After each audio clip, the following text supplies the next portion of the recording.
यह कहानी एक छोटे से गांव की है जो घने जंगलों के बीच स्थित था। गांव के लोग अपने जीवन में किसी भी तरह की अजीब घटनाओं से दूर रहते थे, लेकिन एक दिन सब कुछ बदल गया।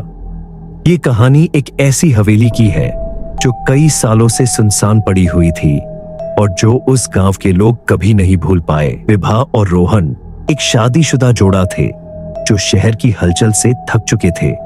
उन्होंने सोचा कि कहीं दूर शांति से समय बिताया जाए और कुछ दिन अकेले रहने के लिए एक अच्छा स्थान ढूंढा।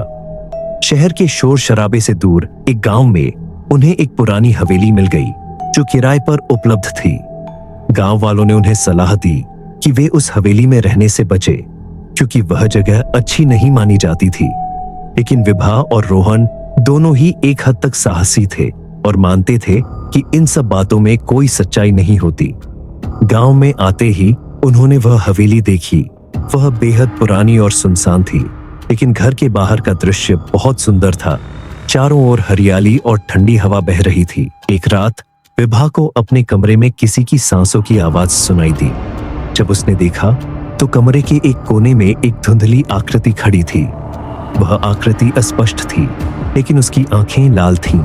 तभी हवेली में दरवाजे और खिड़कियां अपने आप खुलने और बंद होने लगी। विभा ने महसूस किया कि जैसे कुछ अनदेखा उनके चारों ओर मंडरा रहा हो। भी उसने देखा कि उसके बिस्तर के पास कुछ रेत जैसी चीजें पड़ी थीं जो बहुत अजीब थीं। अगले दिन विभा और रोहन ने तय किया कि वे हवेली के तहखाने में जाकर सब कुछ जानेंगे। वे नीचे उतरे और जैसे ही तहखाने में पहुंचे वहां का माहौल कुछ और ही था। तहखाने में दीवारों पर अजीब से निशान थे। अभी उनके सामने कुछ अंधेरे साए उभरे और धीरे धीरे उनके सामने आकार लेने लगे।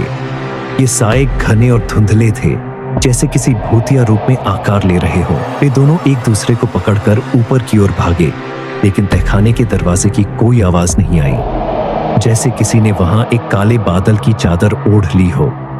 गांव वालों ने उन्हें बताया कि उन दोनों को बहुत खुशकिस्मत समझना चाहिए कि वे जिंदा बाहर निकले, क्योंकि हवेली में पहले भी कई लोग गए थे, लेकिन वे कभी वापस नहीं आए।